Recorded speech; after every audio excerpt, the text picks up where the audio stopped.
আসসালামু আলাইকুম Brazil football fans. দর্শক, আপনারা সকলে জানেন মেক্সিকো এবং যুক্তরাষ্ট্রের বিপক্ষে দুটি প্রীতি ম্যাচ খেলবে 5 বারের বিশ্ব চ্যাম্পিয়নরা এই মাসে। আর তারপরে কিন্তু কোপা আমেরিকা টুর্নামেন্ট।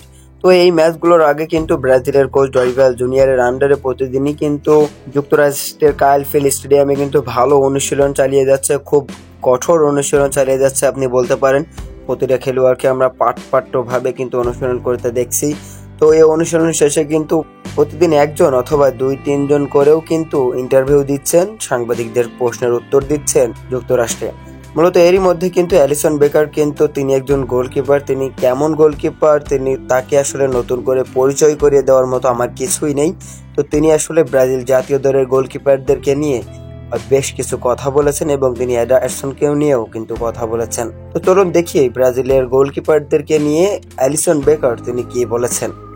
তিনি বলেছেন, ব্রাজিলে অনেক দক্ষ গোলকিপার আছে যারা ঘরোয়া লিগের পাশাপাশি বিদেশি লিগেও খেলছে। যদিও অ্যাডারসনের মতো বিশ্বসেরা গোলকিপার আমাদের দলে নেই, তবু চিন্তার কারণ নেই, বেন্টোর মতো তরুণ প্রতিভাবান গোলকিপার উঠে আসছে। ব্রাজিল দলের সুযোগ পেয়ে তারা দারুণ পারফরমেন্স করেছে। এই ধারাবাহিকতা বজায় রাখা অত্যন্ত জরুরি। নতুন প্রজন্মকে এগিয়ে নিয়ে যেতে হবে। দক্ষ গোলকিপার যে কোনো দলের জন্যই অপরিহার্য এবং বেন্টো তাদের মধ্যে একজন।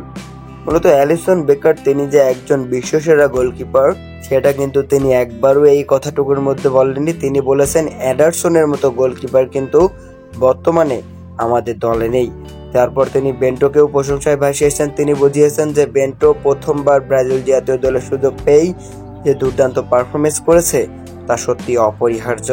তো অ্যালিসন বেকার আসলে নিজেকে বাদ দিয়ে আসলে এডারসন এবং বেন্টোকে খুব ভালোভাবে কিন্তু প্রশংসায় ভাসিয়েছেন। তো দর্শক, অ্যালিসন বেকার এই যে এই কথাগুলো বললো, আসলেই কি এডারসন তার থেকেও ভালো গোলকিপার? আপনার কাছে কি মনে হয়? অবশ্যই জানিয়ে দিবেন আমাদের ভিডিওর কমেন্ট বক্সে।